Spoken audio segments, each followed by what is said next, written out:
Bonsoir à tous, vous êtes sur Télésud, merci de votre fidélité, c'est l'entretien du jour. Entretien du jour aujourd'hui avec Farah Clémentine Dramani Issifou de l'association Belleville en Vue à l'occasion du Festival des nouveaux cinémas documentaires. Farah Clémentine Dramani Issifou, bonsoir. Bonsoir. Merci d'avoir accepté notre invitation pour parler donc de ce festival. Tout d'abord, disons deux mots de l'association Belleville en Vue. Au départ, c'est une association qui avait pour but initial de construire un cinéma de quartier à Belleville, c'était ça ? Effectivement, tout d'abord, merci à vous de me recevoir aujourd'hui. Oui, Belleville en Vue, en fait, a été créée en 2004 avec pour objectif initial de créer un cinéma de quartier à Belleville, puisque c'était un des quartiers parisiens les plus richement dotés en salles de cinéma, jusque dans les années 70-80, jusqu'à une complète disparition de salles de cinéma. Donc les fondatrices avaient décidé de recréer un cinéma de quartier. 10 ans plus tard, ce cinéma de quartier a été créé avec une pratique innovante, nomade. Oui, parce que c'est du cinéma itinérant. Effectivement, puisqu'on n'a pas réussi en fait à obtenir une salle de cinéma, donc du coup on a développé une pratique de nomadisme, c'est-à-dire qu'en fait on va faire des projections de films dans différents lieux du quartier de Belleville et même ailleurs. Donc c'est le but de cette association, c'est d'aller porter le cinéma auprès du public. Ouais. Exactement. L'idée, c'est vraiment d'amener le cinéma à tous. Il y a vraiment un souci d'offrir le cinéma aux populations du quartier, mais aussi aux populations qui en sont éloignées. C'est pour ça qu'on met en place notamment des projections en direction de publics très différents, comme le public en apprentissage du français, comme les seniors, les jeunes suivis par la protection judiciaire de la jeunesse, etc. D'accord, et c'est des séances qui sont gratuites ? C'est des séances qui, la plupart du temps, effectivement, sont gratuites. Oui, oui. D'accord. Alors, ce que vous dites, c'est que vous voulez décloisonner donc, les publics, mixité sociale, le cinéma permet de faire tout cela ? Oui, le cinéma permet effectivement des échanges. En tout cas, c'est comme ça que Belleville en Vue conçoit son action. Le cinéma comme une œuvre collective, comme une œuvre permettant les échanges, le dialogue interculturel. Et c'est vrai que des activités comme le festival des nouveaux cinémas documentaires permettent justement de faire du lien entre ces différentes populations, entre ces différents publics. Comment justement ce public accueille ce cinéma-là ? Est-ce que parfois c'est un public qui ne va pas au cinéma, qui est émerveillé, qui est surpris ? Comment ça se passe quand il y a une séance comme ça ? C'est vrai que souvent, c'est la magie du cinéma. C'est-à-dire que c'est, comme vous le dites, souvent des populations qui n'ont pas l'habitude d'aller au cinéma et qui, justement, sont surprises par ce qu'elles voient, par la diversité de la création cinématographique, parce que c'est vrai que c'est aussi un des objets de Belleville en Vue, c'est d'encourager la jeune création et la diversité cinématographique. Donc c'est l'éducation par l'image, ça aussi, apprendre à décloisonner les publics, à décoloniser les imaginaires, c'est important pour vous ? Oui, c'est important, effectivement. Et en tout cas, ce sera aussi le titre d'une des tables rondes qui aura lieu pendant le festival, décoloniser les imaginaires, la fabrique du réel dans les cinémas d'Afrique. Donc il y aura tout cela dans la programmation, justement, commençons entrons de plein pied justement dans ce festival qui se tient du 15 au 24 novembre, Paris, Les Lilas, Porto Novo. Oui. Donc tout cela en même temps, dans un seul cinéma à Paris, on peut trouver tout cela à Belleville. Oui, c'est ça qui est magique. Belleville, quartier, monde, donc du coup, croisement de toutes les cultures. Et c'est vrai que pour Belleville en Vue, c'est important d'offrir un cinéma à l'image de ce quartier, un cinéma divers.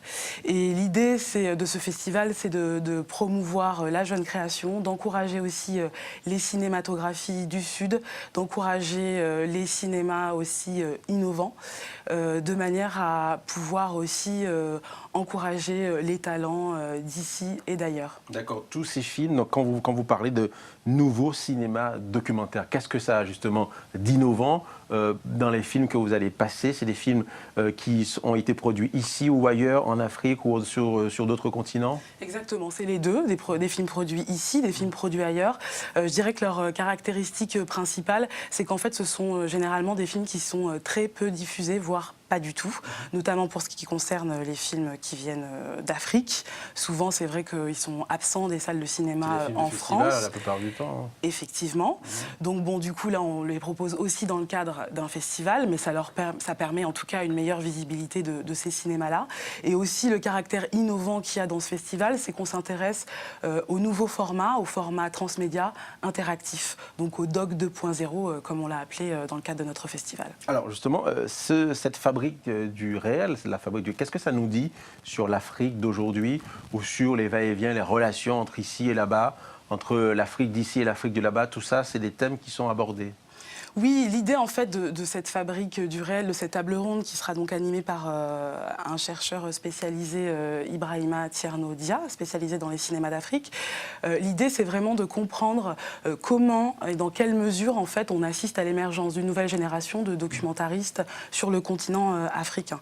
C'est vrai que dans les années 90, il y a eu des mouvements sociopolitiques sur le continent qui ont vraiment laissé une place de premier choix à la problématique de la culture dans le développement des différents pays. On assiste à l'émergence d'une nouvelle génération de documentaristes qui a envie, en fait, de dire son message au monde.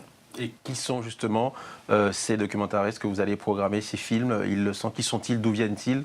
Alors, il y a un panel assez large. Il y a par exemple Sani Magori, qui est un réalisateur complice, qui viendra nous présenter son premier film Pour le meilleur et pour l'oignon. C'est un film magnifique, hein. Moi je le conseille à beaucoup. C'est un film drôle et en même temps qui montre effectivement les enjeux de la mondialisation à travers l'histoire d'agriculteurs qui cultivent l'oignon à Galmi, donc au Niger. Oui, et c'est un oignon de qualité, un oignon presque de luxe. Hein. Effectivement, et d'ailleurs Sani me confiait il y a quelques temps que du coup on allait retrouver les oignons de Galmi à Londres, dans les cuisines londoniennes, justement grâce aussi au travail qu'a permis son film en termes de sensibilisation justement sur la culture de l'oignon au Niger.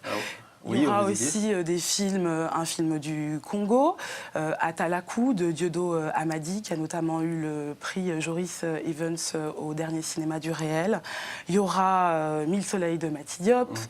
Il y aura Alassane Diago qui nous vient du Sénégal. Il y aura des films sud-africains aussi parce qu'on a un partenariat avec le plus important festival de cinéma documentaire sur le continent, qui est le festival Encounters, qui nous proposera une sélection de courts-métrages d'étudiants sud-africains pour la première fois en France. Donc pour la première fois, ces courts-métrages vont être vus. Effectivement. D'accord. Alors, vous avez parlé justement de Sani Magori, pour le meilleur et pour l'oignon.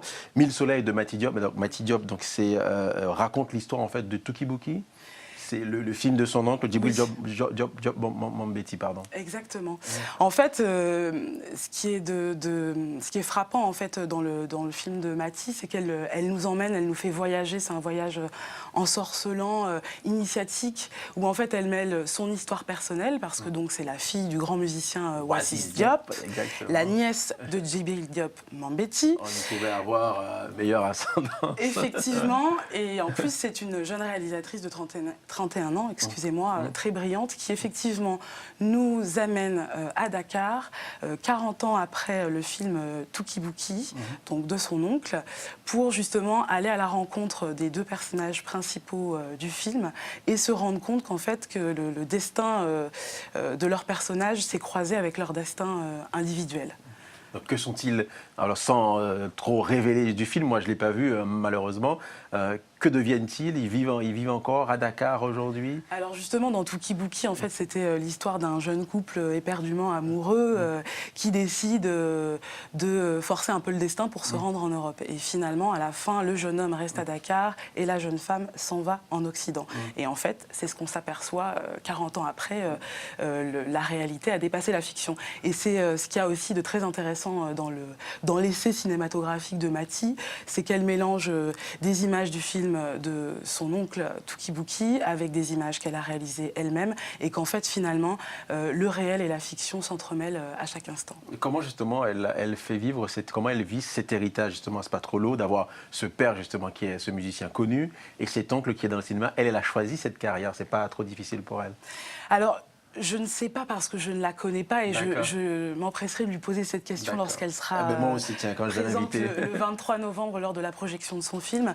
Mais en tout cas, je crois que ce qu'elle a réussi à faire, c'est justement de s'approprier cette histoire personnelle, puisque finalement, à travers ce film, elle mélange l'histoire du cinéma à travers son histoire personnelle. Et c'est vrai que pour elle, d'après ce que j'ai lu, c'était aussi l'occasion de s'approprier son histoire familiale. Ouais, et puis de montrer aussi qu'en Afrique, on produit des images qui parlent d'Afrique, et ce n'est pas seulement l'extérieur, l'Occident qui parle de l'Afrique, mais les Africains aussi par les Africains. Vous avez mis l'accent tout à l'heure sur des documentaires, vous avez dit 2.0, interactifs, notamment La Dolce Vita de Cyril Bérard et Samuel Picasse, ou Pica, je ne sais pas comment on dit. Oui, Pica. Pica. Effectivement. C'est un documentaire qui parle donc de Mussolini, qui revient dans un village, dans le village où il a vécu, c'est ça? Exactement, le village dont il est originaire. Et en fait, c'est un village de quelques milliers d'âmes qui finalement vit au rythme des célébrations néofascistes qui ont lieu régulièrement. Et en fait, les auteurs-réalisateurs ont décidé d'aller à la rencontre des habitants pour mieux les comprendre et pour essayer de comprendre l'envers du décor. Qui sont ces habitants? Est-ce qu'ils sont tous fascistes? Comment vivent-ils au quotidien? Et c'est vrai que l'intérêt de ce film, qui est un film interactif, c'est que finalement le spectateur peut choisir, comme il le souhaite, de rentrer, d'aller à la rencontre en tout cas de ses habitants. Donc ce qui veut dire que est-ce que concrètement, pendant la projection du film, le spectateur pourra interagir? Comment ça se passe? Alors là, pour des raisons techniques, ça ne se passera pas comme ça, parce qu'en fait, c'est pas forcément un dispositif qui est très intéressant. Par contre, les réalisateurs seront là. En tout cas, ce que je veux dire, c'est pas très intéressant pour une projection en public. Par contre, à la maison, c'est passionnant. Mais en tout cas, là, lors de la projection, les réalisateurs seront là pour nous conter le film, et ce seront eux qui nous emmèneront à la rencontre des habitants. D'accord, vous l'avez vu le film? Oui. D'accord. Et justement, on voit, ils expliquent, ces habitants parlent de leur attachement, de leur nostalgie, de la période... Pour certains, oui. Ouais. Il y a aussi des historiens qui interviennent dans le film. Et puis après, ce qu'on s'aperçoit, c'est que finalement, ce sont des Italiens assez ordinaires, qui ont une vie assez ordinaire, qu'on pourrait retrouver dans n'importe quel petit village français.